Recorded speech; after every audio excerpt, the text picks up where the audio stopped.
चलिए सर आगे आते हैं। हमने कहा अब आज की क्लास में हम आते हैं इंपेयरमेंट लेक्चर 4। हमने सर इसमें क्या पढ़ा था? हमने पढ़ा था सर इंपेयरमेंट कब होती है? जब एसिड की बेनिफिट देने की सलाहियत में क्या हो जाए?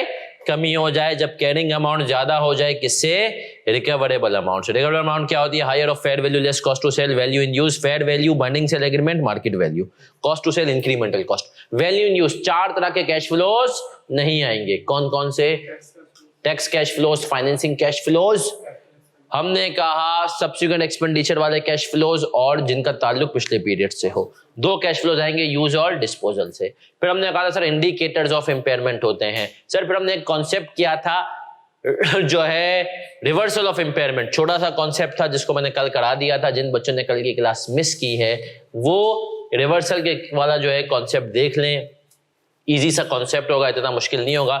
हमने उसको पढ़ा था कि सर आप रिवर्स करते हैं तो आप इंपेयरमेंट आती है तो वैसे इंपेयरमेंट रिवर्स भी हो जाती है। रिवर्स कब होती है? जब उसके इंडिकेटर्स इंपेयरमेंट वाले उलट हो जाते हैं। तो रिवर्सल के केस में हमें क्या करना होता है सर? रिवर्सल के केस में हमने कहा कि आपको ख्याल रखना होता है कि after reversal of impairment carrying amount should not exceed higher of lower of carrying amount या हिस्टोरिकल कॉस्ट। हिस्टोरिकल कॉस्ट क्या होता है? वो कॉस्ट जो कि एसेट कभी इंपेयर ना हुआ हो, कभी रीवैल्यू ना हुआ हो, उस कॉस्ट को हम कहते हैं हिस्टोरिकल कॉस्ट। इसके लिए आपको मैं बता भी देता हूं कि आपने सवाल कौन सा देख लेना है ताकि आप लोगों को हो जाए आसानी, और फिर जो है हम बढ़ेंगे आगे। 1 मिनट रुकिएगा। प्रैक्टिस हिस्टोरिकल कॉस्ट और recoverable amount high lower of, ठीक है, लोअर ऑफ हिस्टोरिकल कॉस्ट और रिकवरेबल अमाउंट। सर हमने एक क्वेश्चन किया था, मैं आपको बता भी देता हूं इसके अगेंस्ट। जिन बच्चों ने कल की क्लास नहीं ली थी वो ले भी लेंगे अभी। और क्वेश्चन नंबर 4 था। क्वेश्चन नंबर 4 हमने कल कर लिया था। कल क्लास में क्वेश्चन नंबर 4 किया था, 5 किया था और 6 किया था। चले सर फिर हम आगे बढ़े थे और हमने आगे बढ़ते हुए एक और काम किया था। आगे बढ़ते हुए सर हमने एक और काम क्या किया था? हमने आए थे, हमने कहा था हमने सीजीयू का कॉन्सेप्ट पढ़ा था। सीजीयू क्या होता था? मैंने एग्जांपल दी थी कि सर बाज मर्तबा ना एक एसिड की वैल्यू इन यूज निकालना बहुत मुश्किल होती है।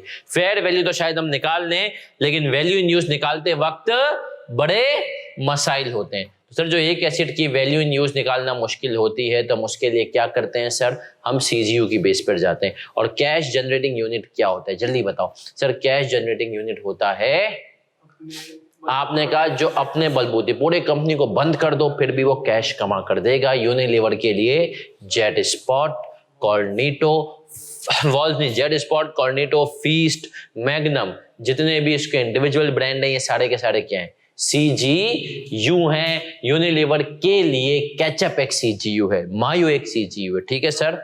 तो हमने कहा सर्फ एक्सेल। फिर हम आगे बढ़े थे और हमने पढ़ा था सर सीजीयू के ऊपर इंपेयरमेंट कैसे करते हैं। तो अब हमने इसके ऊपर एक कॉन्सेप्ट लिया था। हमने कहा सर सीजीयू 2 तरह के होते हैं।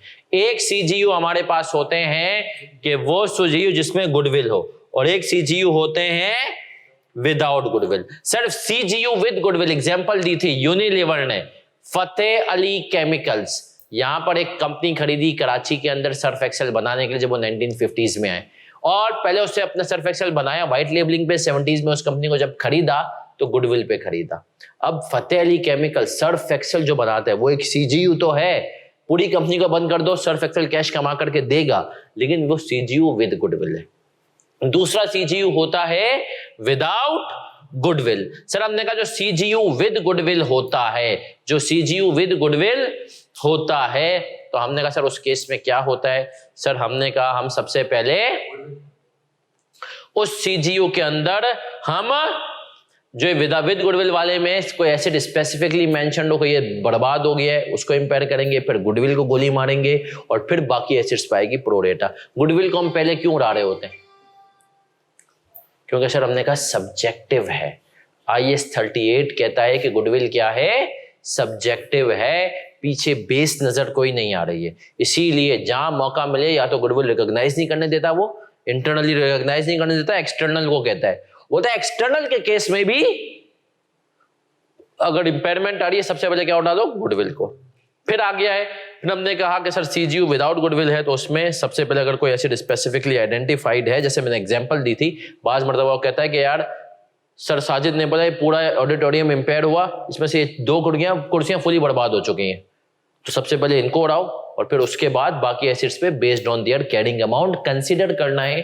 कुछ एसिड सीजीयू में ऐसे होते हैं जो कि स्कोप से बाहर होते हैं, जैसे कि इन्वेंट्री, जैसे कि रिसीवेबल। तो हमने कहा इन्वेंट्री और रिसीवेबल इंपेयर होते हैं लेकिन अपने रेलिवेंट स्टैंडर्ड के हिसाब से होते हैं, IS 36 के हिसाब से। कल हमने इसके ऊपर खूब सारी बातें की थी, हमने कल खूब सारा सर जो है इन टॉपिक्स को पढ़ा था। तो आज की क्लास में कल की क्लास के कॉन्सेप्ट्स को लेकर के जाएंगे और उन्हीं कॉन्सेप्ट्स की बेस पर मैं आपको आगे का लेकर के जाऊंगा। उससे पहले आए एक कॉन्सेप्ट हमने कल क्लास में एक और भी कर लिया था कि सर आफ्टर इंपेयरमेंट किसी भी जो है सीजीयू के अंदर एसिड्स की कैरिंग अमाउंट बिलो नहीं जानी चाहिए, किसके, higher of fair value less cost to sell, value in use और जीरो। तो आ जाए सर, अब इसी कॉन्सेप्ट को हम थोड़ा सा आगे बढ़ाएंगे और मैं कोशिश करूंगा कि मैं आप बच्चों को, अच्छे बच्चों को कुछ चीजें इतने अच्छे से इंशाल्लाह हम करा दें कि आपको मसला ना हो।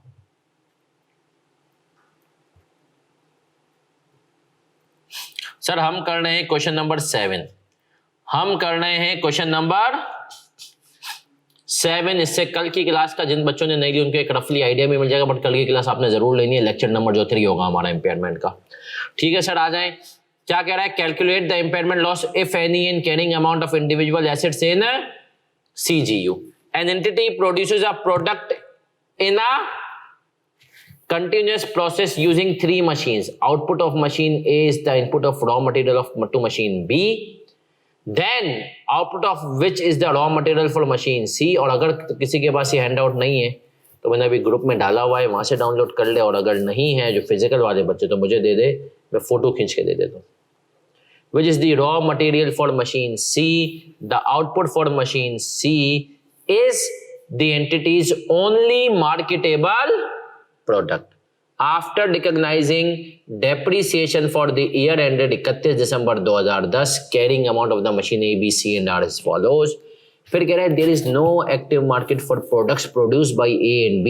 Product A, machine A, B and C are assets of CGU. Due to significant market downturn for its product, entity must conduct an impairment test of this CGU. वही बात, CGU था, उसके अंदर 3 मशीन्स थी, ABC और एक goodwill थी, total value थी 672220। अब इसने कहा मार्केट के अंदर हो गया मसला। अब जब मार्केट के अंदर मसला हुआ तो हमने कहा अब हम क्या करेंगे, इम्पेयरमेंट। फिर कह रहा है the recoverable amount of the cash generating unit has been assessed as ₹6,220 million. However, at 31 December 2010, machine A's fair value less cost to sell is determined at ₹12,500. Management could neither determine the fair value less cost to sell nor the value in use of any other individual asset in CGU. चले sir आ जाएं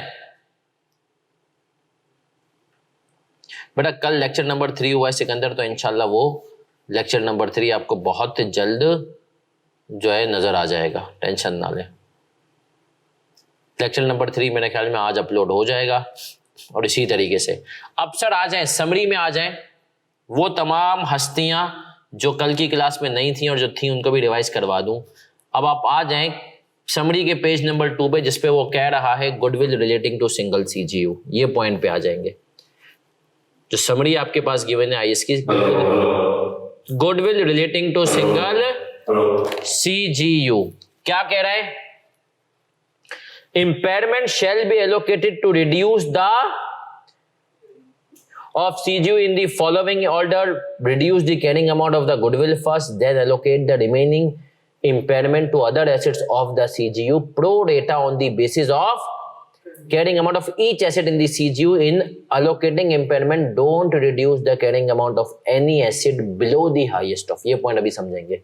तो जब तुम impairment कर दोगे ना तो make sure करना कि सिंगल एसेट जो है उसकी कैरिंग अमाउंट इनके हायर से कम ना हो। वो हायर क्या है, fair value less cost to sell, value in use और जीरो। अब आ जाए हीरो और हम जो इन सवालात को देखते हैं। अब आ जाए, अब इसके आपने ये पॉइंट पढ़ लिया तो इस पॉइंट की आपको कल समझ में आ गई थी अच्छी से, और समझ में आ जाएगी आज की क्लास के बाद। क्वेश्चन नंबर 7 पे आते हैं। सर क्वेश्चन नंबर 7 पे आते हैं, सब बच्चे बोर्ड पे देखेंगे। क्वेश्चन नंबर 7 सब बच्चे देखेंगे बोर्ड पे। आप सब ने मुझे बताना है, हमारे पास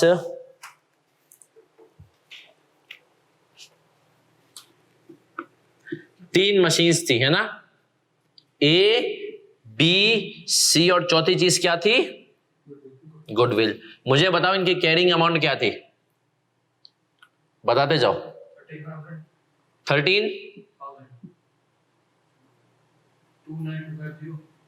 29, दूसरा और गुडविल सर टोटल कितनी वैल्यू थी, ऐसा ही है। अब हमने कहा सर इनकी टोटल रिकवरेबल अमाउंट हमारे पास कितनी हो गई, सर इसका मतलब है इंपेयरमेंट कितनी आ रही है, इस सीजीयू के अंदर इंपेयरमेंट कितनी आ रही है, 10,000 टोटल। हमने कहा अब आ जाओ सीजीयू की इंपेयरमेंट को एलोकेट कैसे करते हैं ये देख रहे हैं हम। सबसे पहला उसूल गुडविल, गुडविल जितनी भी है उड़ा दो, सही है। कितनी थी गुडविल, गुडविल क्या हो गई, 0, सही है सर। अब बाकी इंपेयरमेंट कितनी बची, हमने कहा 10,000 में से माइनस करें तो ये बची 2780। अब इधर देखना 2780 को हमें एलोकेट करना है ए बी और सी में। अब आ जाओ इधर देख लेना नौजवानों, वर्किंग पे आता हूं, ए पे कितनी जाएगी, कॉपी नहीं करना। मैंने कहा ए पे कितनी जाएगी, देखो अब हमें 3 के ऊपर एलोकेट करना है तो तीनों के हिसाब से 13,000 प्लस 29 प्लस 22 और ये क्या अमाउंट कितना था, प्रोडेटा बेसिस पर। हमने कहा था ना प्रोडेटा मतलब क्या होता है, carrying amount, multiply by impairment बची कितनी थी 27। अब मुझे बताओ कितना हो गया, ए के हिस्से की इंपेयरमेंट कितनी आ रही है,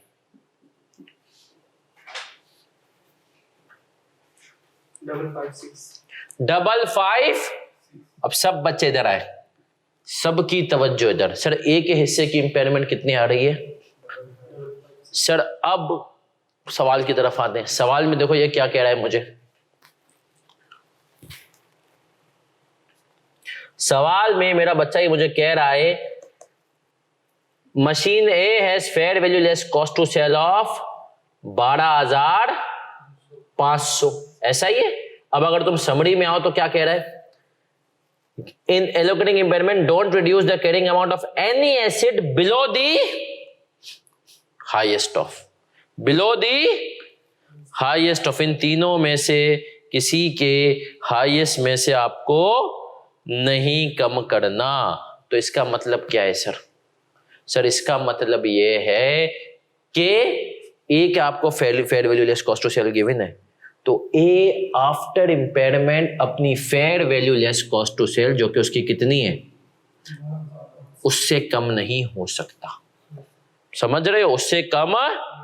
जबकि अगर तुम ए में से 556 अगर माइनस कर दो तो ये क्या हो रहा है, कम हो रहा है ना सर। ये 12,444 हो जाएगा। तो हमने कहा ए के ऊपर पहले गुडविल को एलोकेट किया, उसके बाद दूसरे स्टेप पे हमने बोला कि यार after impairment fair value less cost to sell value new जो 0 दिन में जो भी हायर चीज होगी ना उससे कम नहीं होना चाहिए। तो हमने कहा अब इसकी इंपेयरमेंट मजबूरन यहाँ पे रोकनी पड़ेगी। ये मैक्सिमम कितना इंपेयर हो सकता है, 500।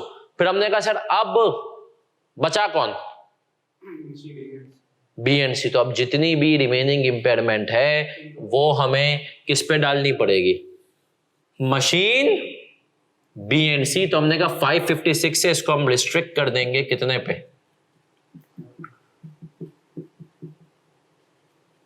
अब आ जाते हैं मशीन बी एंड सी की वर्किंग कर लेते हैं। अब हमने कहा सर देखिए मशीन बी की वर्किंग कितनी आएगी इंपेयरमेंट, हमने कहा सिर्फ बी और सी बचे 29250,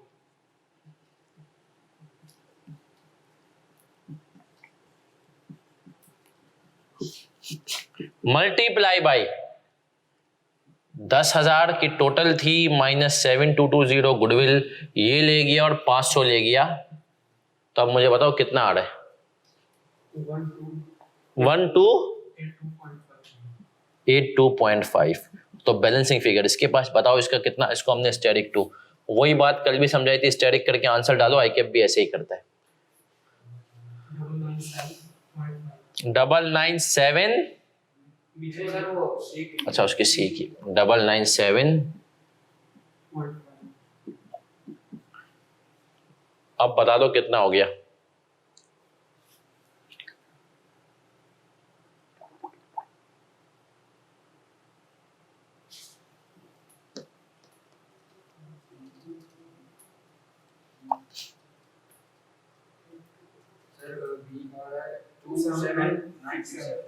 टू सेवन 67.5 और सी का, सी की इंपेयरमेंट कितनी आ रही है? 217.5। तो हमने कहा सर बेसिकली ये हो गया सवाल, जल्दी से कॉपी करो फिर आगे बढ़ते।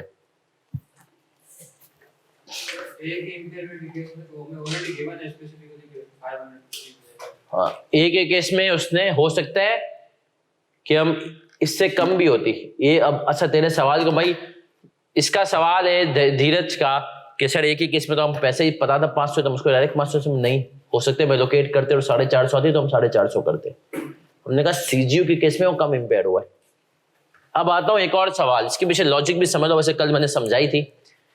फिर सर इसको 12,500 पे क्यों रोक दिया, कर देते पूरा? नहीं, स्टैंडर्ड ने कहा कि देखो हमें ये एक ही केस में पता चल गया कि ए का रिकवरेबल अमाउंट 12,500 है, तो ए को उसके रिकवरेबल अमाउंट से नीचे लेकर के नहीं जाओ, सही है? तो उसकी इंपेयरमेंट वहीं तक रोक दो, बाकी जिनका नहीं पता उनके ऊपर सारी इंपेयरमेंट डाल दो।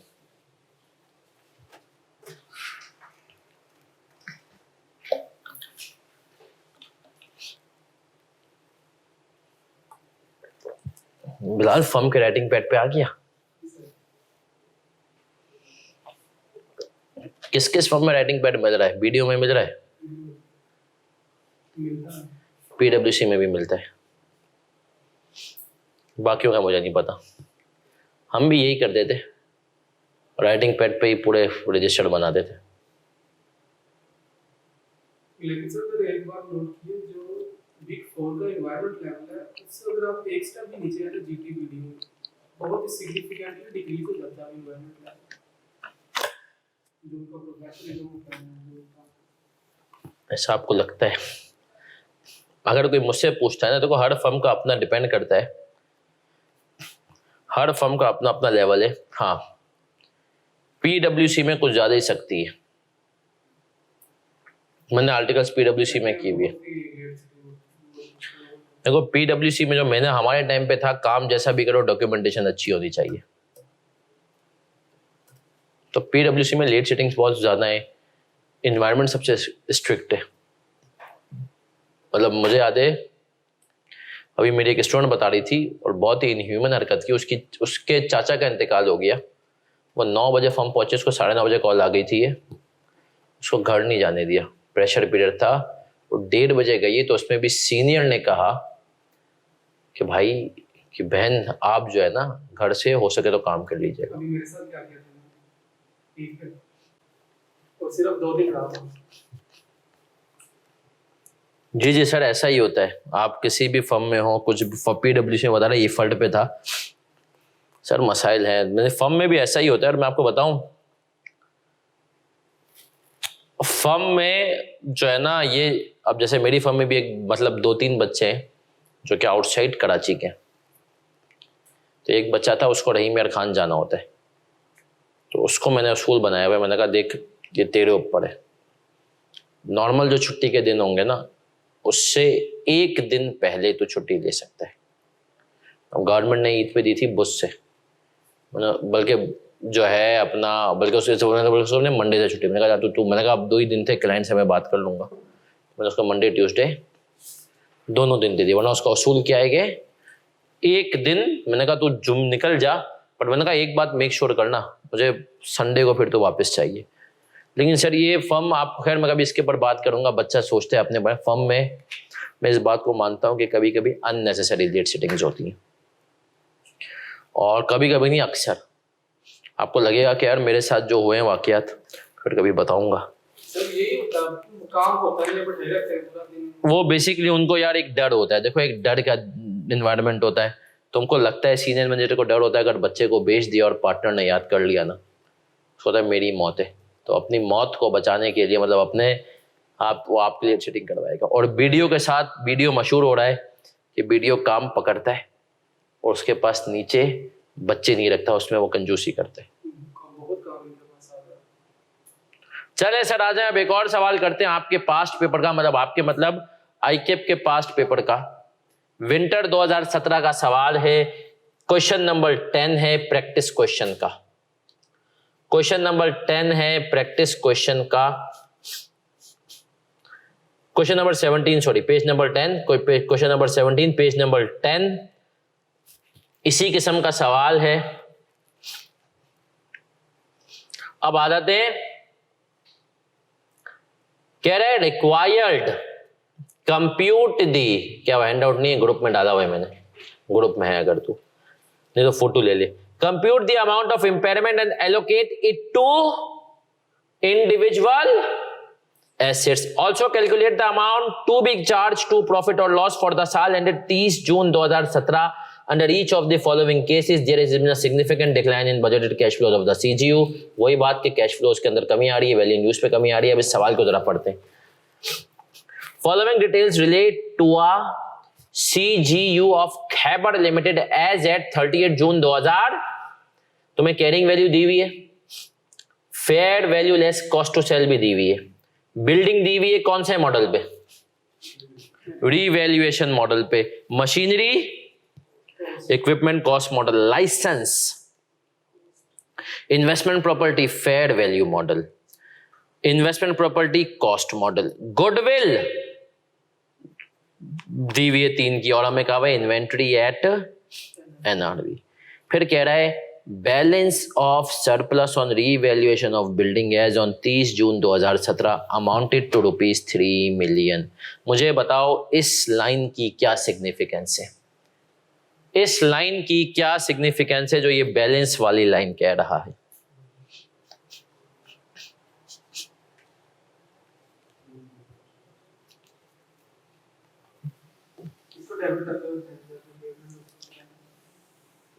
हाँ तो क्यों दी हुई सवाल में इस लाइन को क्यों दे रहा है? देखो अब ये बड़े हो गए हो तो मैं इन चीजों का ख्याल रखना है।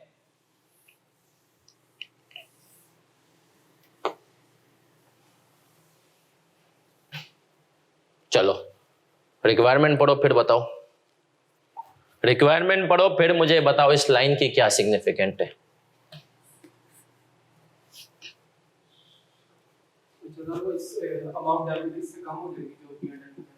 यस सर, उसने हमसे रिक्वायरमेंट में पूछा है कि जो पीएनएल में चार्ज करना होगा। अब आपको याद हो कि ना याद हो, मैं याद दिलाता हूं बचपन के दिन FAR 1 के, जब तुम IAS 16 पढ़ा करते थे।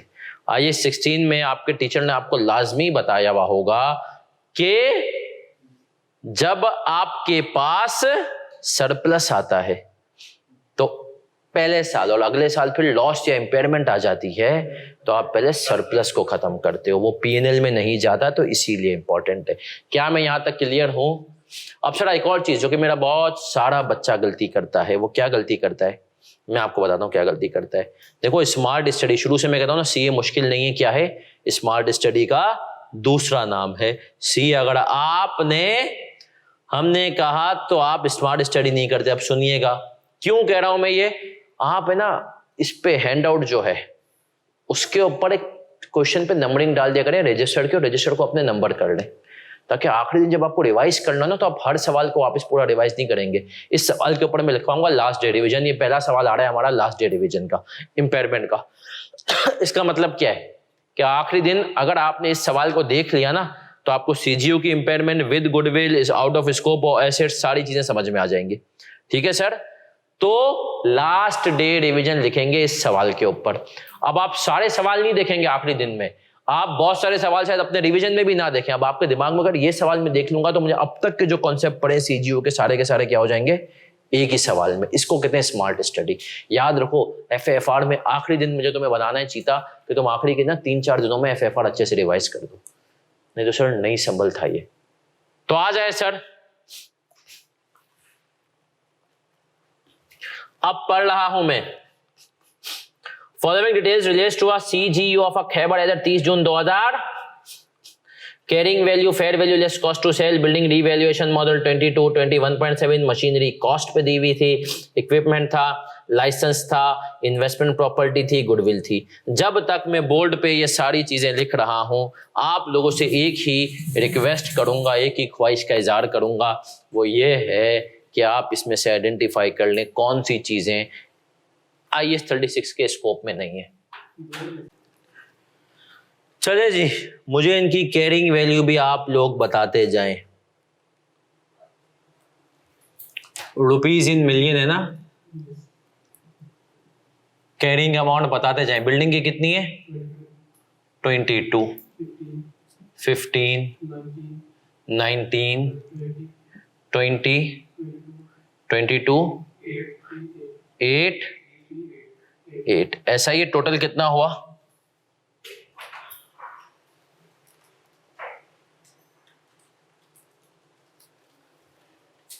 98। पक्का? नहीं, सोच कुछ मिस किया है तूने। ज्यादा? डेफिनेटली ज्यादा है। सबको टोटल करो। 117, 117। टोटल कितना हो गया सर? 117। ऐसा ही है। अब इधर आ जाओ। इंपेयरमेंट, और हमें इसने ये बता दिया है कि इनका रिकवरेबल अमाउंट कितना है। रिकवरेबल अमाउंट कितना है जरा मुझे बताओ? 100। ऐसा ही है? नहीं, इधर आ जाओ। अब सर देख लें, सबकी तवज्जो इधर ना, कॉपी कोई नहीं करेगा। इसमें से जिसकी इसने fair value less cost to sell दिए वो भी मुझे बताते जाओ। तुम्हारे आसानी के लिए बता रहा हूं। 21.7। मशीनरी की दूसरे की दिए ने 16। और बताओ। नहीं है। लाइसेंस की कितनी है? 18 है।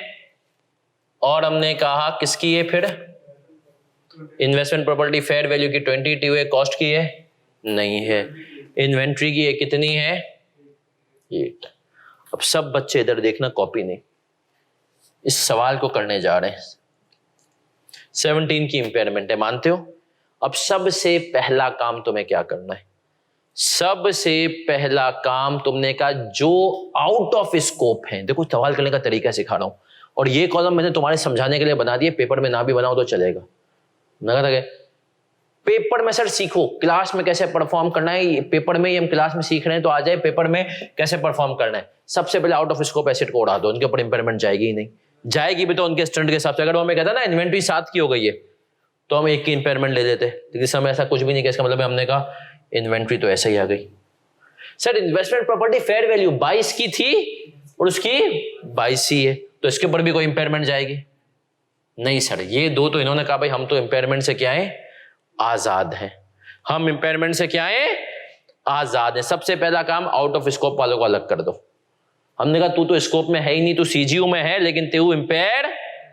फिर दूसरी बात जो अभी हमने पढ़ी थी, पहली गोली कौन खाएगा? गुडविल। गुडविल आई, गुडविल को हमने कहा भाई तू कितने से मौजूद है? तो हमने कहा गुडविल भाई आप शहीद हो जाएं 3 से खत्म। ऐसा ही है? पक्की बात है? आउट ऑफ स्कोप को अलग किया। स्टेप 1, पहले किसको इंपेयर करते हैं? गुडविल, क्योंकि सब्जेक्टिव है, उड़ा दो इसको, स्टैंडर्ड को पसंद नहीं है। अब आते हैं वही वाला रोल कि आफ्टर इंपेयरमेंट किसी भी एसेट का कैरिंग अमाउंट उसकी fair value less cost to sell, value in use और 0 से ज्यादा नहीं होना चाहिए। वैल्यू इन यूज 0 तो यहां पे है नहीं। अब हमने कहा बाकी जो एसेट बचे हुए हैं ना, और इनमें से जिसकी fair value less cost to sell given है, हम देख लेते हैं कि इनके हिसाब से कौन इंपेयर होगा, कितना होगा, कितना नहीं। अब आते हैं बिल्डिंग। सर बिल्डिंग 22 है, fair value less cost to sell कितनी है? इसका मतलब क्या है? बिल्डिंग में ज्यादा इंपेयरमेंट की गुंजाइश। अगर हम नॉर्मल तरीके से जाएंगे तो शायद बिल्डिंग की इंपेयरमेंट ज्यादा आएगी। अभी मैं आपको टेस्ट भी करवाऊंगा, है ना सर? लेकिन हमने कहा तो बिल्डिंग में हम देखते हैं कितनी इंपेयरमेंट आती है, लेकिन हमें इसको मैक्सिमम कितनी इंपेयरमेंट करनी है? 21.7 तक डालना है ना सर? मैक्सिमम कितना डालना है? मशीन पे आता हूं सर, कैरिंग अमाउंट 15 है। Recover fair value less cost to sell कितनी है? तो सर क्या मशीन को रीवैल्यू कर दूं? नहीं, रीवैल्यू नहीं। कल ताबिश ने सवाल पूछा था, ताबिश है नहीं क्लास में, रीवैल्यू नहीं करूंगा लेकिन इंपेयर भी नहीं करूंगा। कहूंगा यार मशीन इस सीजू के अंदर इंपेयर ही नहीं है ना। मैंने कहा ये कैरिंग अमाउंट 15 है, रिकवर कितनी है? तो हमने कहा मशीन को भी क्या मिल गई? छुट्टी। इक्विपमेंट की fair value less cost of sell given है? नो। लाइसेंस की है लेकिन लाइसेंस के ऊपर भी क्या है? 18 तक जा सकते हैं मैक्सिमम, ऐसा ही है। अब आ जाते हैं इन्वेस्टमेंट प्रॉपर्टी कॉस्ट, जितना चाहे जा सकते हैं, कुछ फेयर वैल्यू नहीं गिवन है। अब आ जाते हैं, अब हमारे पास देखो सारे खिलाड़ी आउट हुए, कितने खिलाड़ी बचे हैं? 4। बिल्डिंग, लाइसेंस, इक्विपमेंट और अब इसमें से भी जो 2 खिलाड़ी ना उनको प्रोटेक्शन हासिल है। किसको? बिल्डिंग और लाइसेंस को। इनकी एक लिमिट है, इनकी इंपेयरमेंट की क्या है? अब चेक कर लेते हैं कि बिल्डिंग और लाइसेंस पे नॉर्मल हिसाब से कितनी इंपेयरमेंट आ रही है। अब आ जाओ इधर देखना, ये जरा मैं इसके लिए कर रहा हूं स्टैटिक 1 की वर्किंग। बिल्डिंग की अगर मैं बात करूं, बिल्डिंग कितने की है? 22। अब आपने कहा 22 plus 19 plus 20 plus 8, 22 plus 19 plus 20 plus 8, और इंपेयरमेंट बची हुई कितनी है? अभी तक सिर्फ कितनी हो रही है? 3। तो इंपेयरमेंट बची हुई कितनी है? 14। तो इस पे नॉर्मल इंपेयरमेंट कितनी बन रही है? हमने कहा सर इस पे आ तो 4.46 रही है, बट हम इसको रिस्ट्रिक्ट कर देंगे किस पे? Restricted to. तो हमने कहा बिल्डिंग आई, बिल्डिंग ने कहा कि भाई मैं जो है सिर्फ 0.3 की इंपेयरमेंट बर्दाश्त कर सकती हूं, ऐसा ही है। बिल्डिंग के बाद किसको टारगेट करेंगे?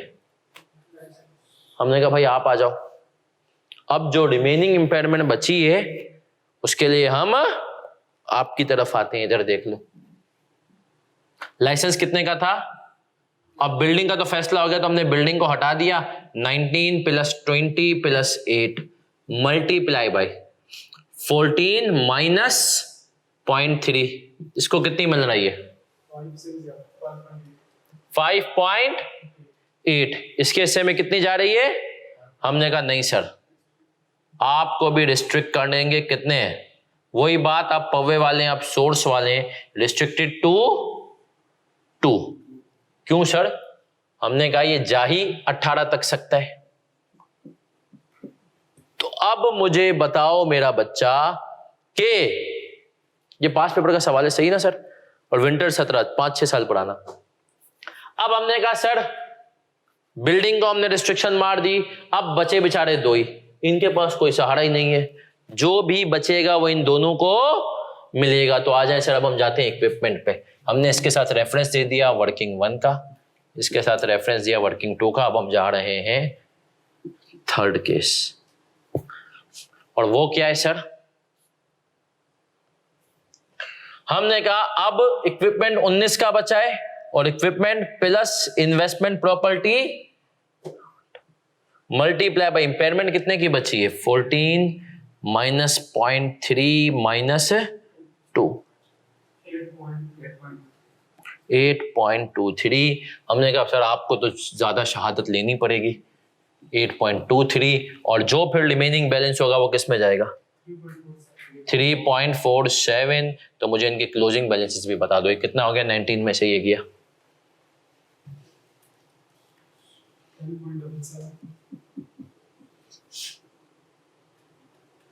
4.53। तो सर ये हो गया हमारा विंटर 17 का पास पेपर का क्वेश्चन। इस कॉन्सेप्ट के ऊपर वही बात फिर रिपीट कर रहा हूं, बेसिक रूल। सबसे पहले आउट ऑफ स्कोप को उठाओ, फिर गुडविल को गोली मार दो, या हो सकता है गुडविल से पहले आके बता दे कोई एक एसिड फुली इंपेयर हो चुका है, उसको मार दो, फिर गुडविल को मारो। उसके बाद वाला रूल अप्लाई करो कि आफ्टर इंपेयरमेंट कैरिंग अमाउंट, इसको हम कहेंगे कैरिंग अमाउंट आफ्टर इंपेयरमेंट, सही है?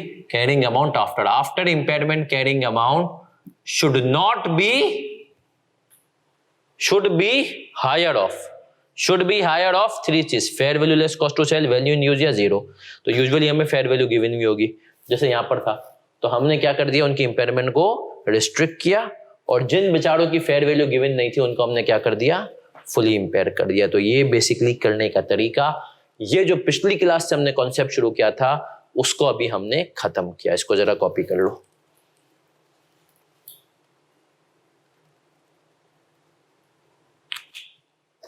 इसको जरा कॉपी कर लें। ये पिछली क्लास वाला कॉन्सेप्ट हमने अभी खत्म किया विंटर 17 के सवाल पे। छोटा सवाल आएगा 6-7 नंबर का, तो इस लेवल का आएगा। बड़े हम देखेंगे 20-20 नंबर के भी हैं। सबसे पहले हमने एलिमिनेट करना है। सबसे पहले हमने वो निकाल देना है जो स्कोप से बाहर है। उसके बाद हम लोग एलिमिनेट करेंगे। फिर हमें गुडविल को मार देना है, फिर रिस्ट्रिक्टेड वाले आ जाएंगे और फिर एंड में जो बेचारे बचेंगे। ऐसा भी हो सकता है 2-3 रिस्ट्रिक्टेड हो, तो यहाँ पर 2 थे ना, एक को पहले करते हैं उसकी रिस्ट्रिक्टेड से ज्यादा अमाउंट आ रही है, लेकिन अगर हम किसी और को पहले करते हैं उसकी कम आती है, लेकिन करने के बाद ज्यादा आ रही है। तो उस केस में क्या होगा सर? उस केस में आपको सबसे पहले नहीं, इसीलिए तो हमने सबसे पहले किसको उठाया? जिसकी सबसे कम गुंजाइश थी रिस्ट्रिक्शन में, 22 और 21.5 21.7। तो हमने कहा यार बिल्डिंग को सबसे पहले कर लेते हैं। सही है। फिर इसके बाद क्योंकि लाइसेंस में गुंजाइश ज़्यादा है, फिर हमने लाइसेंस को लिया। वैसे आएगा नहीं, ऐसा होगा नहीं। तो सर बेसिकली इस सवाल के ऊपर लिखते हैं लास्ट डे डिवीजन। जब आपने ये सवाल कर लिया ना, तो अब आपको ने पिछले जितने भी हमने इस कॉन्सेप्ट के सवाल किया, हमने क्वेश्चन नंबर 5 किया, 6 किया, 7 किया, उस 5, 6, 7 को इसे एक सवाल ने पूरा समराइज कर दिया। ठीक है सर? तो ये तरीका है कि आपने 5, 6, 7 को यहां से कवर करना है। तो अभी तो आप रिवीजन में सब देखेंगे, लेकिन जब आपको आखिरी दिन के आखिरी टाइम पे रिवीजन कर रहे होंगे तो आपको पता हो। और मैं हमेशा बच्चों को कहता हूं कि हर टॉपिक के लास्ट डे रिवीजन जो है ना, एंड के 2-3 पेजेस पे बनाते जाओ, ताकि आपको पता हो यार आखिरी दिन मुझे यही सवालात देखने जो मुझे सब कुछ रिवाइज करा देंगे।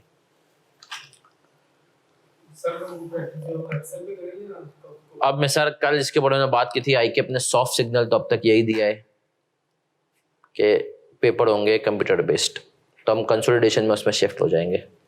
ये आई के अपने सॉफ्ट सिग्नल दिए। लेकिन आई के को हम कह रहे हैं अनाउंस करो, तो आई के अनाउंस भी नहीं कर रहा।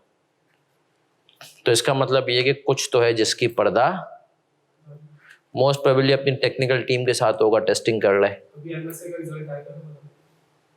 एमएसए में बच्चों की कंप्लेंट्स तो आई हैं, और आई के पता सर एक खिसियानी बिल्ली खंबा नोचे। हाँ, आई कैप कह रहा खिसियानी बिल्ली खंबा नोचे। सर इनके अपने मसाइल हैं, इनको अपने कंप्यूटर यूज करने आता नहीं है, इनके अपने मसाइल हैं, तो ये अब हमें ब्लेम कर रहे हैं। सर आप ये देख रहे हैं एमएसए में तो बच्चे भी कम हैं, तो इनका फिर नेट की प्रॉब्लम होगी कि स्लो हो रहा था, सीधर पे उससे भी ज्यादा होगा। खैर लेट्स सी क्या होता है सर। तो अब आप याद रखें, अगर उस पर है ना, तो हम खैर कंसोलिडेशन तो मैं एक्सेल पे कराऊंगा, तो वहां पर मैं आप सब हजरात को रिक्वेस्ट करूंगा कि क्लास में लैपटॉप लेकर आए। फर्म के लैपटॉप तो होंगे ही होंगे, है ना, बस लेकर आ जाएं, उस पर एक्सेल खोलें और शुरू हो जाएंगे। सर आपके ख्याल में ये इनकी पॉलिसी ठीक है? लॉन्ग टर्म में तो ठीक है। देखो आगे जाके काम भी यही करना होता है, इनके लिए चेकिंग भी आसान होगी, और मैं कहता हूँ बच्चे के पेपर पूरा शुरू होना हो जाएगा। एक्सेल पे आपका हाथ इतना सेट हो जाएगा ना, तो आपसे पेपर पूरा हो जाएगा। अभी पेपर रुक जा, पूरा नहीं हो पाता। अभी होगा इंशाल्लाह एफएफआर। तो बच्चे से, और खास तौर पे देखिए दिसंबर में हो ना हो, जून 24 में तो पक्का है कि आपका कंप्यूटर बेस्ड होगा।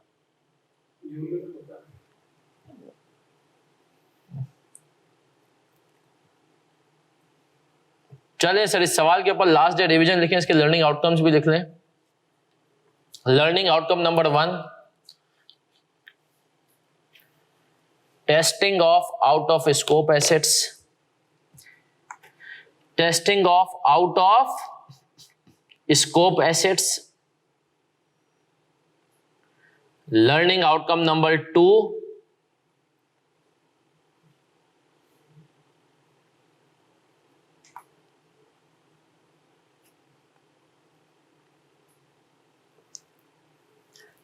restriction of more than one asset. Restriction of more than one asset. Learning outcome number 3, answer as per requirement, answer as per requirement. अब इधर देख लें सर, इसका मतलब क्या आखिरी लर्निंग आउटकम का। सर अगर आप आखिरी देखें आंसर एज पर रिक्वायरमेंट, इसकी रिक्वायरमेंट थी कि भाई पीएनएल में कितना इंपैक्ट जाएगा। तो अब मुझे बताओ टोटल इंपेयरमेंट कितनी आई है, उसमें से पीएनएल में कितनी जाएगी?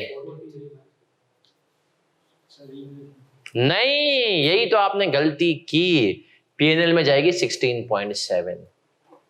इधर देख लें सर, सबकी तवज्जो इधर, सबकी एंट्री क्या बनेगी इसकी? जो बिल्डिंग का रीवैल्यूएशन सरप्लस है ना सर, उसमें से 0.3, देखिए इसने कहा बिल्डिंग का 3 है, बाकी सारे का सारा कहां जाएगा? सर क्या एक एसिड के सरप्लस को दूसरे एसिड के लॉस से ऑफसेट नहीं कर सकते? नहीं, ये बेसिक जो आपने कहा ना 14, तो आपने गलती की। जैसे बिल्डिंग का 3 मिलियन का सरप्लस था, उसके अगेंस्ट बिल्डिंग की, वो भी बचपन का कॉन्सेप्ट इसने टेस्ट किया। तो अब पीएनएल में कितना जा रहा है? अच्छा, इसकी अगर मैं एंट्री बनाना चाहूं, इधर देख लो, गुडविल कितने से कम होगी? हमने कहा गुडविल 3 से कम हो जाएगी। सर बाकी जो होगा हम उसको क्या डालेंगे? एक्यूमुलेटेड इंपेयरमेंट लॉस, और एसिड का नाम लेकर के डालेंगे। बिल्डिंग के केस में आ जाएगा 0.3 एक्यूमुलेटेड इंपेयरमेंट लॉस, लाइसेंस के केस में आ जाएगा 2 एक्यूमुलेटेड इंपेयरमेंट लॉस। तीसरा क्या बचा हमारे पास? तीसरा क्या बताओ?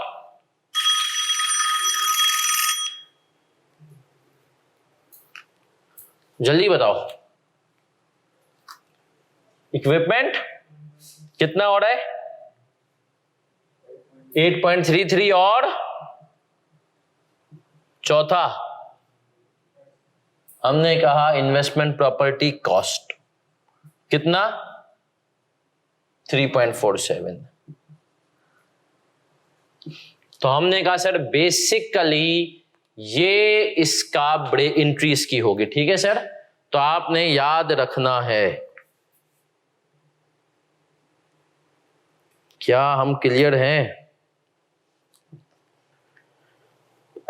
अब एक सवाल है सर, ये एक्यूमुलेटेड इंपेयरमेंट लॉस हम क्यों रिकॉर्ड करते हैं? डायरेक्ट हम एसिड क्यों क्रेडिट नहीं कर रहे?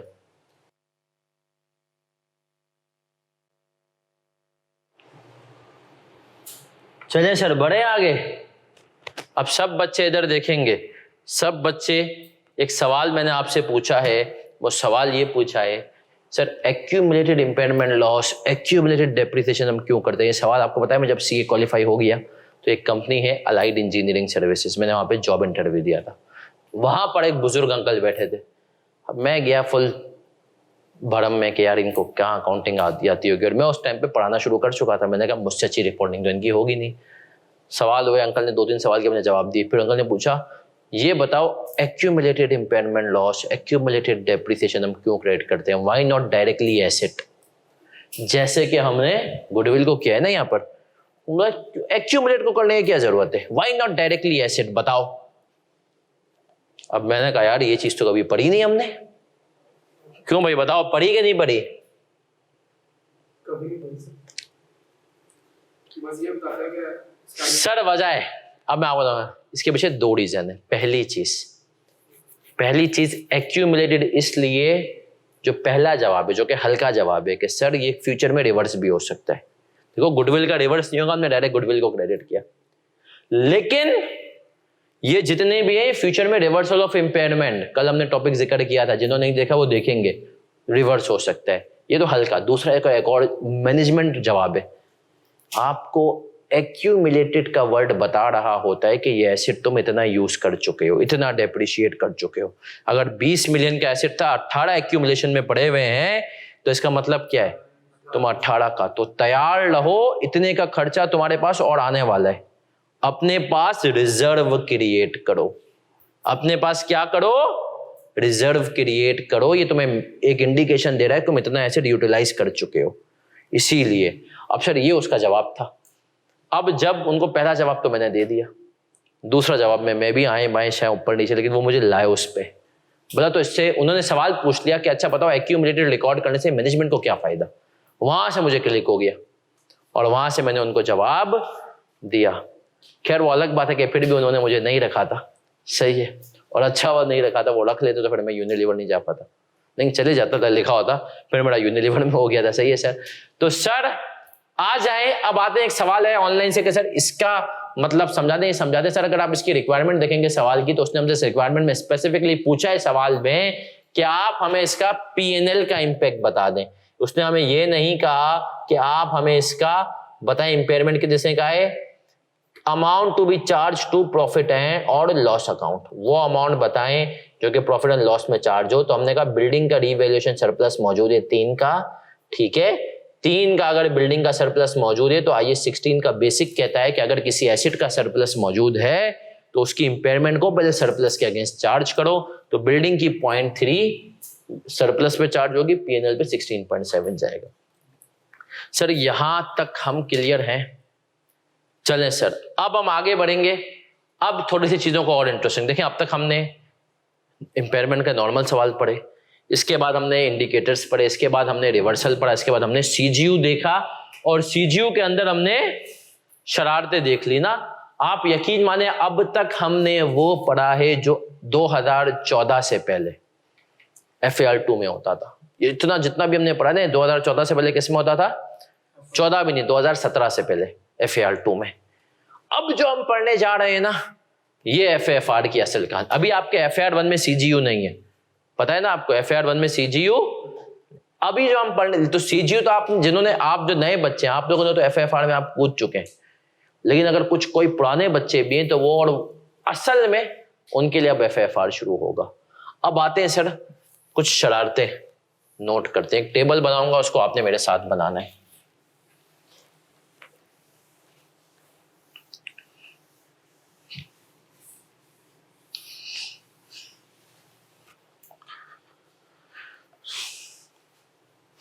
अब सर सीजीयूज भी जो है ना हमारे पास अलग अलग प्रकार के होते हैं। किसके होते हैं?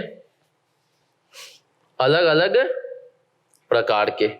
क्या मतलब सर, जरा समझाएं तो। अभी समझाएंगे आपको, क्यों नहीं समझाएंगे। गुडविल और सीजीयूज आ जाए। गुडविल एंड सीजीयूज, जरा इसको समझते हैं, आ जाए।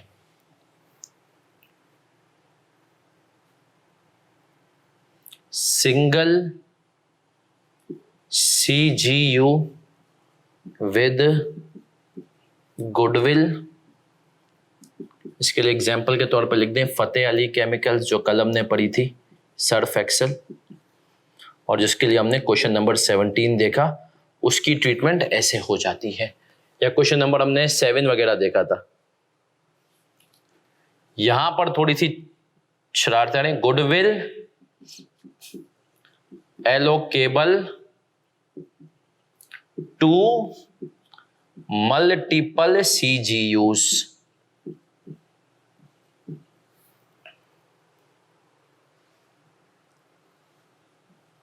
इस पर लिख दें क्लास की example, UPL buying PNG and able to allocate CGU, goodwill to CGUs, goodwill to CGUs।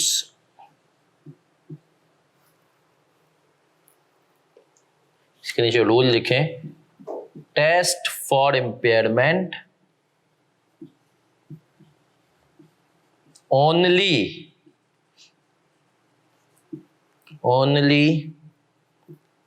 affected CGU।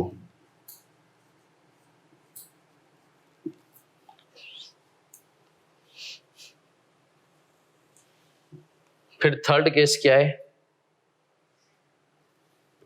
Goodwill not allocable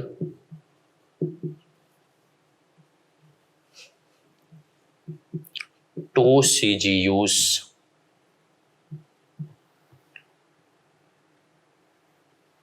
अब हमने कहा ये कॉम्प्लेक्स केस हो जाएगा, पर इतना भी कॉम्प्लेक्स नहीं होगा। फर्स्ट इसके स्टेप्स लिख लेंगे ना। Step 1, test for impairment affected CGU.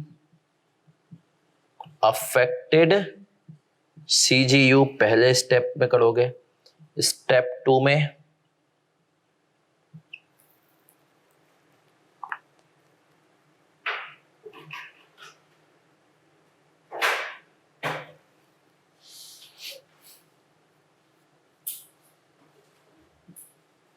Goodwill impairment, और स्टेप 3 में रिमेनिंग टू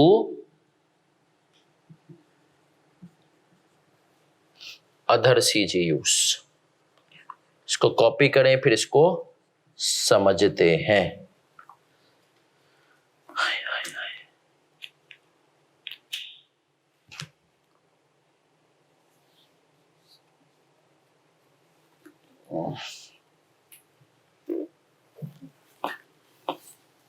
सर अब तक समझे, अब तक हम इम्पेयरमेंट के गियर 2 पे थे, अब चौथे गियर पे जाना है, अभी तीसरे पे आ रहे हैं।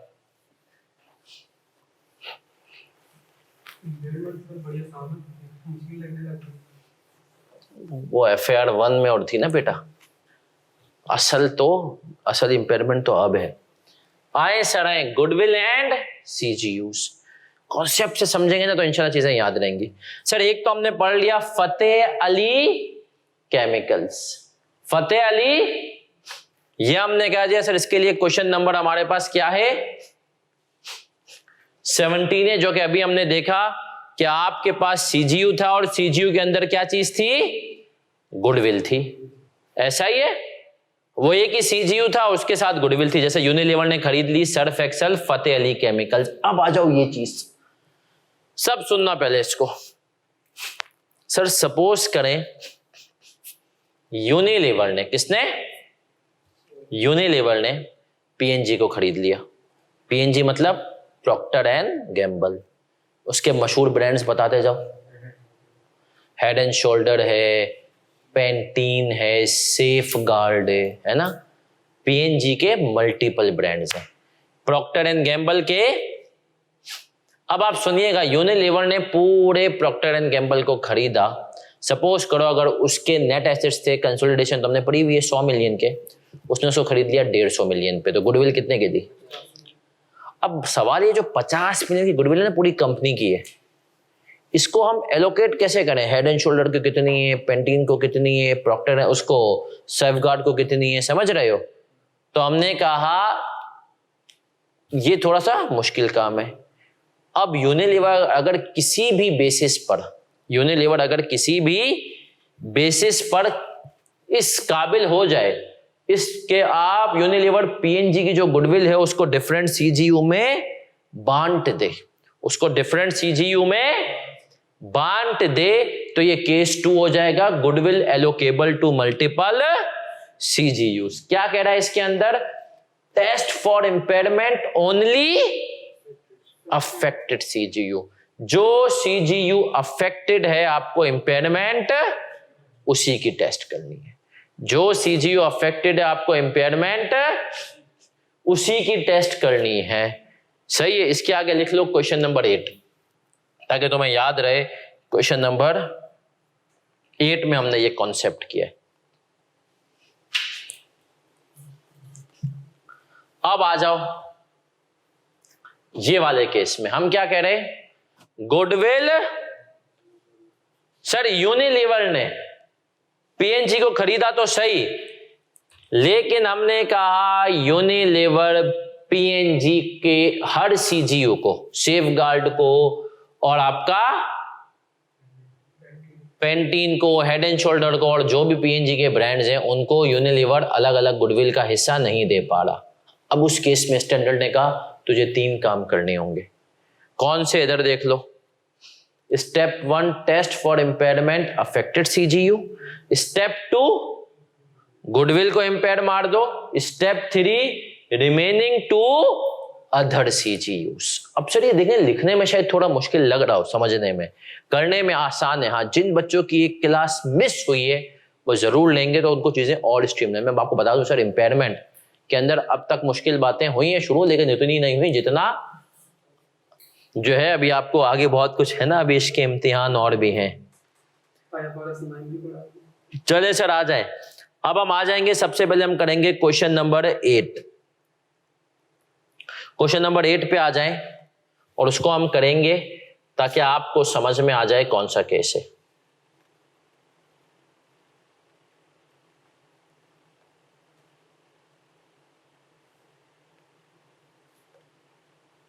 तैयार हैं? Question number 8। on 31 December 2010 entity T acquires 100% of voting rights in entity M for rupees कितने thousand? entity M has manufacturing plants in 3 countries. The data below relates to the end of 2010. Activities in country A, activities in country B, activities in country C. 10,000 fair value of identifiable assets बता दिए, 7,000 goodwill हमें बता दी कितनी, 1,500 और 1,500 total इसने हमें बता दिया। देखो जो एलोकेशन ऑफ परचेज प्राइस है ना 10,000, अगर ये 2 कॉलम में इसने हमें इनका ब्रेकअप दे दिया, ठीक है, 7,000 और 3,000 के किस किस को कितनी गुडविल हमने एलोकेट की है। अब आ जाते हैं, goodwill arising on the acquisition of entity M has been allocated to 3 CGUs. Just after acquisition, a new sarkar is elected in country A. It passed legislation that significantly restricts exports to the main product produced by entity T in subsidiary. As a result, as for the foreseeable future, and Group T's production in country A will be cut by 40%. Management estimates cash flow forecast for company A operations and determines the CGU's recoverable amount to be 1360. अब इधर देख लेना सब बच्चे इधर देख लेना, ये बहुत सिंपल केस है। कौन सा केस है ये मुझे बताओ, कौन सा केस है? सेकंड केस है। क्यों सेकंड केस है? Goodwill allocable to multiple. इसके देखो एंड में एंड रिजल्ट क्या कह रहा है, जो अफेक्टेड सीजीयू है उसी की इंपेयरमेंट, उसकी अब बहुत ज्यादा आसान हो जाएगी। अब सब बच्चे इधर देखना, कॉपी कोई नहीं। हमने कहा सर जो अफेक्टेड सीजीयू है ना, अब ये सवाल बिल्कुल नॉर्मल बन गया, ये सवाल बिल्कुल इसके जैसा बन गया। तुमने अगर गुडविल एलोकेट कर दी ना तो फिर तो ये बन गया ना सिंगल सीजीयू विद गुडविल जैसा ही था, मल्टीपल सीजीयू। लेकिन अगर तुमने गुडविल दे दी तब वो सीजीयू अपने एसेट्स पकड़ेगा, अपनी गुडविल पकड़ेगा और साइड में हो जाएगा। अब तुम उसकी नॉर्मल इंपेयरमेंट टेस्टिंग करो। कैसे? आओ देखते हैं ऐसे। क्वेश्चन नंबर 8 सही है, रजिस्टर का पेज नंबर दे देना। अब इधर देख लो, हमने कहा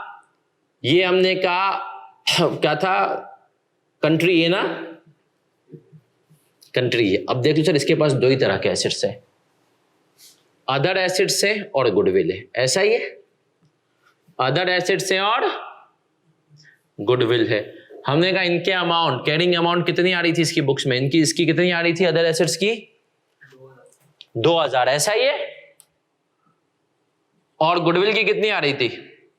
टोटल कितनी कैरिंग अमाउंट है? अब ये कह रहा है कि इसका रिकवरेबल अमाउंट कितना हो गया है, कितना हो गया रिकवरेबल अमाउंट? 13। तो अब मुझे बताओ इसकी इंपेयरमेंट कितनी आ गई? 1640। मानते हो? अब अगर इसकी इंपेयरमेंट को हमें गोली मारनी है तो सबसे पहले किसको उड़ाएंगे और बाकी किसको जाएगा? तो कितना हो गया? ये हो गई 0, ये हो गई खत्म। इतना आसान कि अगर गुडविल एलोकेट हो गई है तो जिंदगी गुलजार है। उसी सीजीयू को उठाओ, उसी के ऊपर क्या कर दो, इंपेयरमेंट कर दो। कॉपी करना है तो जल्दी से ये कॉपी करो, फिर आएंगे दूसरे केस पे। ऑनलाइन वाले बच्चों अगर आप हमारे साथ है तो लिख दें सीसी। बढ़ो आगे, आ जाए सर, आ जाए। इजी क्वेश्चन था सर ये, सिर्फ एलोकेबल हो जाए। अगर एलोकेबल नहीं है तब थोड़ी सी शरारत है, लेकिन वो भी कैसी शरारत है, थोड़ी सी। अब आ जाए क्वेश्चन नंबर 9 पे आता हूं। किस पे आते हैं, question number 9। Impairment of CGU goodwill not allocable to on 31 December 10 entity T acquires 100% voting rights in entity M for rupees. Entity M has manufacturing plants in 3 countries. Data below relates to the end of 2010. Activities in C, country A, activities in country B, activities in country C. Entity M is unable to allocate the purchase price paid for CGUs of entity M and therefore cannot allocate goodwill to 3 CGUs. अब मुझे बताओ goodwill आ कितनी रही है यहाँ पे, 3000, 10,000 में खरीदा है, 7,000 के एसेट्स है। Just after acquisition, a new government legislation is elected in country A. It passed legislation that significantly restrict exports of the main product community and subsidiaries. As a result, and for foreseeable future, Group T's production in country A will be cut by 40%. Management estimates cash flow forecast of operation determine the CGU recoverable amount excluding goodwill कितना हो गया है, 1360। अब देख लो इसका recoverable amount दे दिया तो वही वाली कंडीशन आ गई, रिस्ट्रिक्शन वाली, fair value less cost to sell value in use. Further recoverable amount of all CGUs including goodwill is estimated to be rupees 8,500। अब सर ये कौन सा केस बन गया है, 3। अब 3 को करने के लिए जरा मैं इन 2 को मिटा देता हूं ताकि आपको समझ में आए। क्वेश्चन 9 इसके साथ लिख लेना, इसको समझाएगा क्वेश्चन नंबर 9 हमें। अब सर रूल याद रखना, सबसे पहले क्या करोगे, गुडविल एलोकेट नहीं हो सकती, तो हमने कहा सर अगर गुडविल एलोकेट नहीं हो सकती तो क्या करना है,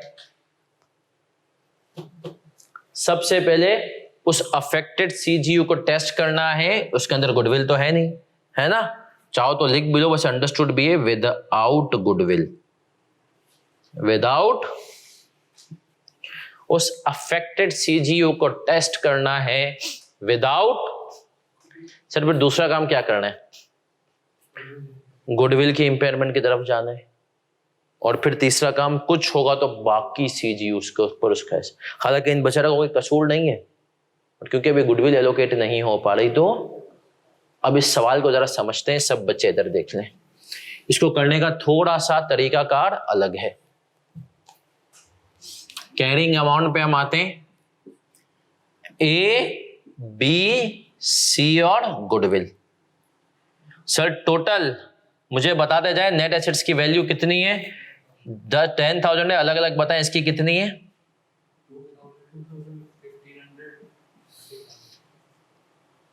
30 और ये 3000। अब इधर आ जाते हैं और हमें इसने बता दिया कि सारों का रिकवरेबल अमाउंट कितना है। तो हमने कहा कैरिंग अमाउंट आफ्टर इंपेयरमेंट अगर ये है तो इसका मतलब ये है कि इंपेयरमेंट कितने की आ रही है, 1500, है ना सर। अब इधर आते हैं, स्टेप के हिसाब से चलते हैं।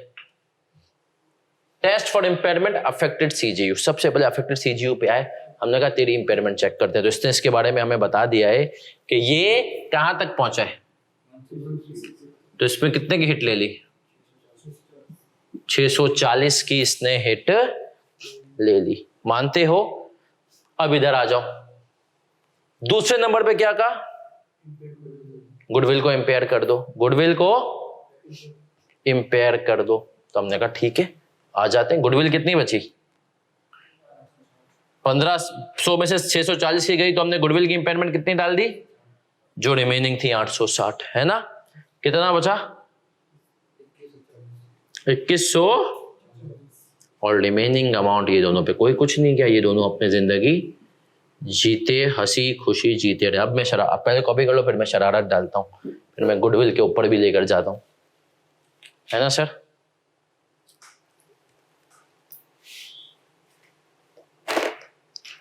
ज्यादा दूर है क्या?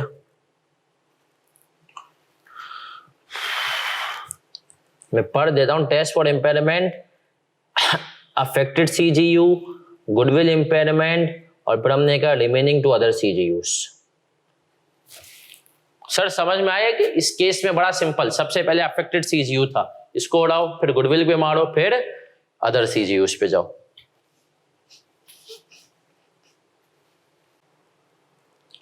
तो सर आसान है क्या?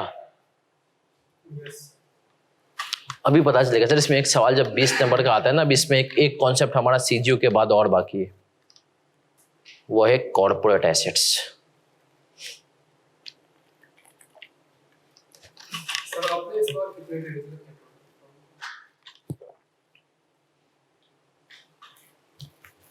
यार मैंने वैसे अगर पिछले 6 महीने को देखूं, 6 महीने में तो मैंने 10 रख लिए होंगे सब मिला के। अभी भी मैं 1-2 ढूंढ रहा हूं, बट मैं वो जो ढूंढ रहा हूं वो है जो कि किसी को किसी फर्म से एनओसी चाहिए, वो वाले। तो पिछले 6 महीने में छोटी फर्म के लिए मतलब सही, मेरी फर्म की टोटल अब माशाल्लाह ट्रेनिंग की स्ट्रेंथ, हालांकि हम लोग 3 साल हुए हमें, हमारी फर्म में टोटल ट्रेनिंग हो गए 26-27। तो माशाल्लाह इंशाल्लाह अल्लाह ने चाहा। हालांकि मुझे समझ में नहीं आता, बहुत सारी बड़ी बड़ी फर्म्स भी हैं, मतलब जैसे मैं देखता हूँ अपना बहुत सारी कैटेगरी बी की फर्म्स हैं जो आज तक 50 ट्रेनिंग्स में, हालांकि 30 सालों से 25 सालों से मेरे ख्याल में कम से ट्रेनीज जो है ना उन फर्म्स के पास होने चाहिए 150-200, बट वो फर्म्स क्या कर रही हैं, उन्होंने अपने आप को रिस्ट्रिक्ट रखा हुआ है ऑडिट के हद तक। ट्रेनीज ज्यादा चाहिए होते हैं जब आप अपने आप को बाकी उसमें डालें। चलिए सर इस पे आते हैं। अब एक शरारत डालता हूं और मैं कह दूं कि अगर 8500 की जगह कितना होता, कितना होता? 5500। फिर हमने कहा गुडविल को हम क्या करते, पूरी उड़ा देते, ऐसा ही है? हाँ जी, गुडविल कितने उड़ाते? पूरी उड़ा देते हम 3000 से। फिर हम क्या करते सर, इन दोनों को भी डालते। 3600 हमने कहा इस केस में हमें चाहिए होती 4500 की इंपेयरमेंट, 3640 यहां पर चली जाती, और रिमेनिंग इन दोनों में हम प्रोरेटा बेस पे कर देते। 1500 divided by 5000 multiply by 4500 minus 3640। तो जो भी इंपेयरमेंट का हिस्सा आता वो इस पे जाता। बताओ कितना आ रहा है? 258, और रिमेनिंग ये ले लेता। बताओ कितना आ रहा है? 60। तो अगर हम गौर से देखें फिर इसकी वैल्यू कितनी बचती? ये तो जाता 2898, है ना? तो हमने कहा सर इस तरीके से हो जाता। सही है सर। तो मैंने सवाल में थोड़ा सा वो कर दिया आगे कि मैंने कहा सपोज करो इतनी हो गई कि पूरे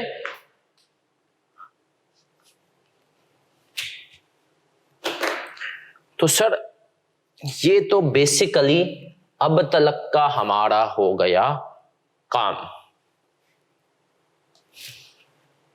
अब आगे आ रहा हूं और सर एक छोटा सा बेसिक एक आइडिया दूंगा एक चीज का, जिसके ऊपर हम डिस्कशन तो इंशाल्लाह अगली क्लास में करेंगे। यहां तक हमने अब तक क्या किया सर? हमने इंपेयरमेंट के बेसिक्स देखे, फिर हमने बेसिक्स के बाद समझी, डेफिनेशंस, इंडिकेटर्स पढ़े, रिवर्सल ऑफ इंपेयरमेंट देखी कल, फिर हमने कल सीजीयू के ऊपर है, हमने कहा सीजीयू की इंपेयरमेंट कैसे होती है, फिर हमने सीजीयू की इंपेयरमेंट के बाद हमने आज देखा कि भैया सीजीयू की इंपेयरमेंट आज भी उसकी प्रैक्टिस की, स्कोप लिमिटेशंस क्या होती है, कैसे होती है। फिर आज हमने देखा कि यार गुडविल सिंगल सीजीयू की होगी या तो अकेला होगा, या तो अगर मल्टीपल की तो एलोकेबल है, और अगर मल्टीपल की भी है एलोकेबल, यूनिलीवर नहीं बता सकता कि सेफगार्ड के हिस्से की गुडविल कितनी है, उस केस में हमारी क्या अकाउंटिंग होगी। अब सर एक और कॉन्सेप्ट की तरफ आते हैं जिसके लिए मैं आपको फूड फॉर थॉट दे रहा हूं, जरा सोचना सर, सोचना सब बच्चे, और बहुत ही गहराई से अच्छे से सोचना। सर यूनिलीवर की एग्जांपल लेते हैं। यूनिलीवर के सीजीयूज की अगर मैं बात करूं ना तो कम से कम पाकिस्तान में 21 से 22 बनते हैं। कितने बनते हैं? 21 से 22 सीजीयूज बनते हैं। अब मुझे बताओ, अगर जो 21 से 22 सीजीयूज हैं और ये सारे क्या हैं? ब्रांड है, और ये ज्यादातर ब्रांड यूनिलीवर के जो सीजीयूज के हैं वो लाहौर या रहीम यार खान में, लाहौर में इनकी फूड्स और आइसक्रीम है, रहीम यार खान में होम केयर, मतलब पर्सनल केयर और होम केयर है, और होम केयर का कुछ हिस्सा ये कराची में फतेह अली केमिकल है, सर्फ एक्सेल, और खाने वाले में टी है। सही है। अब कराची में सिर्फ सर्फ एक्सेल है यूनिलीवर के प्रोडक्शन फैसिलिटी, उसके अलावा कराची का हेड ऑफिस है। अब सर कराची के जो हेड ऑफिस है, क्या उन एसेट्स के ऊपर इंपेयरमेंट नहीं आती होगी? कि कराची का जो हेड ऑफिस है वो अकेला कैश जनरेट करके दे सकता है? नहीं, वो सीजीयू तो नहीं है। लेकिन सर अगर हम यूनिलीवर की इंपेयरमेंट टेस्टिंग की तरफ जाएं तो हेड ऑफिस के एसेट्स का क्या करेंगे? उनकी वैल्यू इन यूज कैसे निकालेंगे? भाई हेड ऑफिस के अंदर लोग हैं, उनके लैपटॉप है, हेड ऑफिस की बिल्डिंग है, उसकी वैल्यू इन यूज कैसे निकलेगी? फेयर वैल्यू तो निकल जाएगी, वैल्यू इन यूज कैसे निकलेगी? सर ये प्रैक्टिकल मसाइल है। हमने कहा सर इनको हम कहते हैं कॉर्पोरेट एसेट्स। क्या कहते हैं? ये वो एसेट होते हैं जो किसी सीजीयू का एसेट नहीं है, ये वो एसेट है जो किसी सीजीयू का एसेट नहीं है, लेकिन ये कॉर्पोरेट एसेट है, ओवरऑल कंपनी के एसेट है। अब इन एसेट्स के साथ हम क्या करेंगे? इंपेयरमेंट की बात आएगी तो यार क्या ये इंपेयरमेंट क्या अलग अलग होगी इनकी, या इनको भी हमें सीजीयू के अंदर घुसाना पड़ेगा? ये एक अलग कॉन्सेप्ट है जिसको हम देखेंगे इंशाल्लाह अगली क्लास में। क्यों सर? क्योंकि ये जो कॉन्सेप्ट है ना हमारा सर, ये कॉन्सेप्ट आखिरी है, और इसके बाद हम आ जाएंगे प्रैक्टिसेस की तरफ, बड़े सवाल की तरफ। ठीक है सर?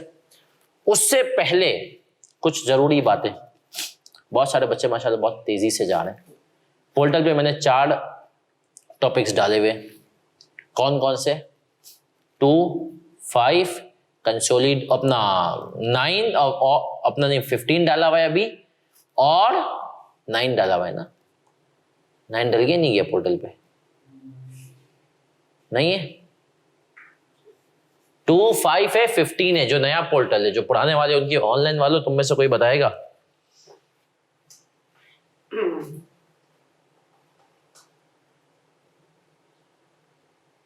चले सर। तो सर अब बहुत सारे बच्चे बहुत तेजी से जा रहे हैं, वो कह रहे हैं कि सर अब ये और भी चीजें डाल दी, तो मैं उनको यही कह रहा हूं रुको जरा। सब कुछ चीजें मैं जानबूझ के, बहुत हुआ ना अभी IAS 19 डाल दूंगा, कुछ चीजें मैं जानबूझ के अभी नहीं डालूंगा। पूछो क्यों? क्योंकि मैं हमेशा कहता हूँ स्मार्ट स्टडी। अगर मैंने अभी स्पेशलाइज डाल दिए ना, तुम लोग उसी के पीछे लग जाओगे। वो पढ़ना ही नहीं है अभी, वो कब पढ़ना है? एंड में। कब पढ़ना है? पेपर से पहले। क्योंकि सर हर चीज को अगर अभी से कर लोगे ना भूल जाओगे टाइम। कुछ और पढ़ ले भाई, तू FFR में IFRS 9 रिवाइज कर ले, तू BFD पढ़ ले, तू कुछ और अगर पढ़ रहा है तो वो पढ़ ले। ये चीजें ना करें। सही है सर? तो इस चीज के ऊपर आओ, क्योंकि सर आपको जो मैं कह रहा हूँ ना उनको याद रखना। पहली क्लास में कहा था कंसोलिडेशन और IFRS 9 इन दो को हाथ में लेकर चलना है, और ये जो है 36 से IFRS 9 का हिस्सा है। अब आ जाए सर आज की क्लास के स्टोरी टाइम पे आता हूँ। कभी कभी स्टोरी टाइम में हम काफी चीज डिस्कस करेंगे। एक बच्चे ने आज मुझसे सवाल पूछा, FAR 1 में स्टोरी टाइम वहां पर भी होता है, तो वहां पे बच्चे ने पूछा सर आपके ख्याल में सबसे अच्छा बिजनेस कौन सा है? मैंने कहा पाकिस्तानी इन्वायरमेंट में अगर आप मुझसे 1.5-2 साल पहले पूछते, मैं कहता प्रॉपर्टी का। वजह क्या था सर? उस टाइम पे प्रॉपर्टी बूम पे थी। आप सोचते नहीं थे कोई कि यार अब प्रॉपर्टी की वाट लगेगी। सबको था बढ़ेगा ही बढ़ेगा, है ना। मैं आज ही लोगों को बता रहा था कि कराची के अंदर हालात ये हैं खास तौर पे प्रॉपर्टी की वैल्यू बढ़ाने में ना, इन्वेस्टर के बाद जो दो कौमों का हाथ है वो है मेमन और पठान। सर मेमन फ्लैट के पीछे होता है पागल, उसको जमीन का घर समझ में, और उनके एरियाज भी स्पेसिफिक होते हैं। ये आपका जमशेद रोड, ये आपका PCHS, ये करीमाबाद है ना। अब मुझे किसी ने उस दिन बताया कि यार यहाँ पर शहीद मिल्लत रोड पे बच्चा पार्टी है, अगर आपने देखा हो, बच्चा पार्टी के साथ नई बिल्डिंग बन रही है, उस पे 3 बेड और ड्राइंग, 4 कमरों का घर 5.5 करोड़ रुपए का। कितने का? और 4 कमरों का चल रहा है 8 करोड़ का। एरिया स्क्वायर फीट में होता है, 4 कमरों वाले का स्क्वायर फीट का एरिया है 1900 और 5 कमरे मतलब 4 बेड ड्राइंग का है 2500-2600। तो मैंने कहा यार ये क्या करते हैं, इनको फ्लैट ही समझ में आते हैं। अब फ्लैट समझ में आता है और स्पेसिफिक एरिया में तो डिमांड ज्यादा है, सप्लाई कम है। दूसरा हमने कहा हमारे पठान भाई, सब नहीं लेकिन कुछ पठान हैं, और लेकिन पठान भाई ना बड़े स्ट्रेट होते हैं, वो बहुत सारी चीज़ों की स्मगलिंग को हलाल समझते हैं। फिर उनके पास वहाँ से पैसा भी बहुत आता है, उसको बैंक में तो शो नहीं कर सकते। तो पठान भाई क्या करते हैं, पैसे को खपाने का तरीका क्या होता है, प्रॉपर्टी। प्रॉपर्टी में पैसा डालते हैं और वहां से माशाल्लाह कमाते हैं। तो ये मैंने आपको बताया। लेकिन सर अब प्रॉपर्टी क्यों नहीं, अब प्रॉपर्टी की सर एक सैचुरेशन पॉइंट था, अच्छा है अब कम हो रही है वैल्यूज आहिस्ते आहिस्ते। फिर मैं कहता हूँ कोई भी दूसरा बिजनेस करो तो वो एग्रीकल्चर या बेसिक नेसेसिटीज के साथ। परसों एक मेरा दोस्त आया हुआ था पंजाब से, मैं उसके साथ बैठा हुआ था, वो बंदा कराची से पंजाब शिफ्ट हुआ। आपको बहुत सारे बंदे नजर आते हैं जो कि पंजाब से, लेकिन वो बंदा कराची से पंजाब शिफ्ट हुआ, और पता है क्यों हुआ शिफ्ट? वही उसने यहाँ पर वो था एक कंपनी एजिलिटी लॉजिस्टिक्स, अच्छी कंपनी, उसके अंदर मैनेजर इंपोर्ट था, थोड़ा बहुत वो ये काम करता था कुर्बानी के जानवरों का। तो उसने कहा यार बस बहुत हुआ, उसने वो पंजाब शिफ्ट हुआ। उसने कहा यार मैंने 14 सालों में, 2006 से हमने करियर शुरू किया अपना, 14 सालों में 13 सालों में कराची में जो नहीं कमाया उससे कई गुना ज्यादा मैंने 4 सालों में भावलपुर में कमा लिया। कैसे? उसने कहा एग्रीकल्चर, जमीनें ली, जो कुछ जमा पूंजी थी अपनी खानदान की, अब्बा अब्बा की जमीनें ली, उन जमीनों पे फसलें उगाना शुरू की, उन फसलों को एक्सपोर्टर्स को देना शुरू किया। फिर दूसरा उसने कहा मैं कुर्बानी के काम में आ गया। पिछले साल उसने खाली ऑनलाइन भावलपुर से बैठ के पूरे पाकिस्तान में 350 जानवर बेचे। सही है। तो एग्रीकल्चर, उसने कहा यार मुझे पता है कि ये धंधा ऐसा है जो कभी भी कम नहीं होगा, ना खत्म होगा। देखो कुर्बानी का शौक, अच्छा कुर्बानी का शौक भी आपको कराची में बहुत नजर आता है, पूरे पाकिस्तान में भी है, लेकिन पूरे पाकिस्तान से कई गुना ज्यादा एक कराची के अंदर आपको नजर आता है। कराची के अंदर खास तौर पे बड़े जानवर बहुत दिखते हैं। तो कुर्बानी, उसने कहा मेरे ज्यादातर कस्टमर अभी भी कराची के, खुद 15 दिन यहाँ होते हैं, 15 दिन भावलपुर में होता है। दूसरा फिर उसने कहा कि यार इतनी चीजें हैं ना, मतलब एक नेचुरल चीज है ना, अल्लाह की तरफ से उग रही हैं। उसने कहा बेसिक नेसेसिटी, उसने कहा कभी भी ये काम खत्म। तो एग्रीकल्चर का काम ऐसा है। अब मसला क्या है कि हमें वो ना दूर के ढोल सुहाने लगते हैं। इस काम को जब मैंने एवेल्युएट किया ना सर, इतना आसान भी नहीं है। क्यों नहीं है सर? जिन बच्चों का ताल्लुक गांव से होगा वो समझेंगे। सर ये जानवर जो है ना, आपको लगता है हम तो ईद पे लाते हैं 10-15 दिन, बड़े अच्छे लगते हैं, कभी 2-3 साल इनको पाले ना, आपको लग पता जाएगा कि क्या इनके जो है ना मसाइल होते हैं। सही है। और फिर दूसरी बात, मैंने देखा इन लोगों को अपने बाड़ों पे, पढ़े लिखे लोग हैं। मेरा दोस्त जिसका डेयरी का काम है, वो बंदा CA ड्रॉप आउट है, CA ड्रॉप आउट है, लेकिन और पढ़ा लिखा, पूरी फैमिली पढ़ी लिखी, लेकिन आप देखना अभी बारिश होंगे ना, ये बाड़े पे होगा और खुद सफाई मार रहा होगा, इतनी कीचड़ में। अब ये काम हम नहीं, मैं उसके पास बाड़े पे जाता हूँ, कभी कभी बोलता है तुझे ताज़ा दूध पिलाऊं, आप यकीन माने, और वो दूध के अलावा जो चाय, ताजे दूध की चाय पिलाऊं। मैं चाय पी तो लेता हूँ, लेकिन कहीं ना कहीं मुझे हाइजीन का इशू होता है। मतलब मैं बहुत खुशी से नहीं पीता हूँ, मजबूरी में पी रहा होता हूँ।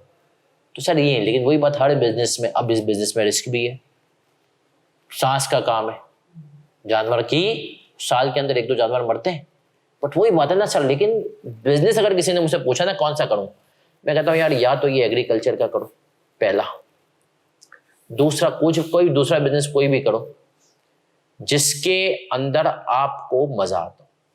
जिस चीज में आपको मजा आना शुरू हो जाए ना, वो चीज फिर आपकी क्या बन जाती है, अय्याशी।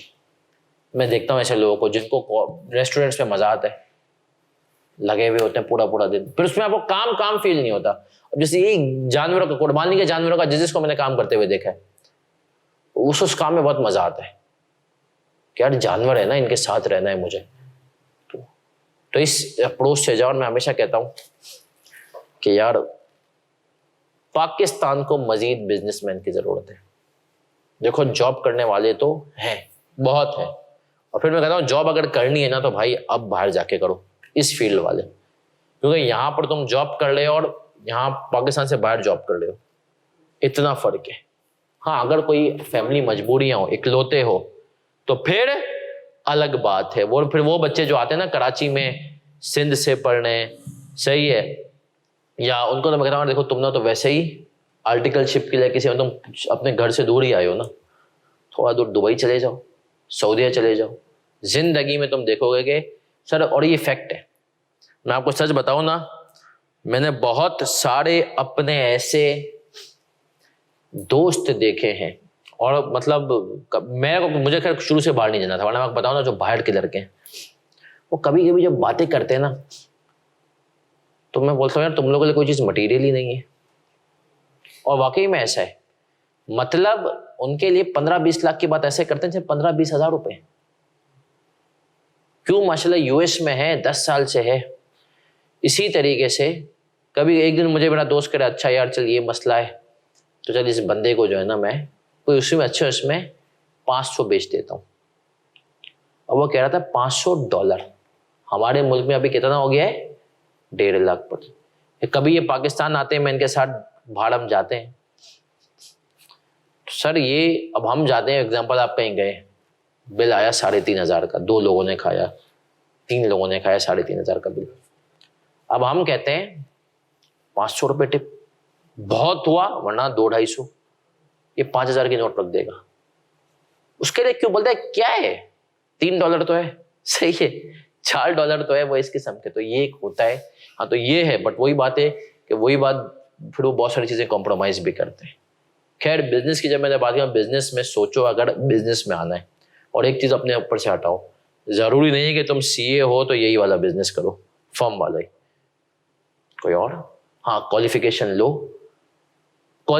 लो, तुम्हें शऊर आएगा, तुम्हारे एनालिटिकल स्किल्स बहुत अच्छे हो जाएंगे, तुम देख पाओगे चीजें कैसी हैं। तो सर आज की क्लास यहीं तक, हम मिलेंगे इंशाल्लाह अगले हफ्ते।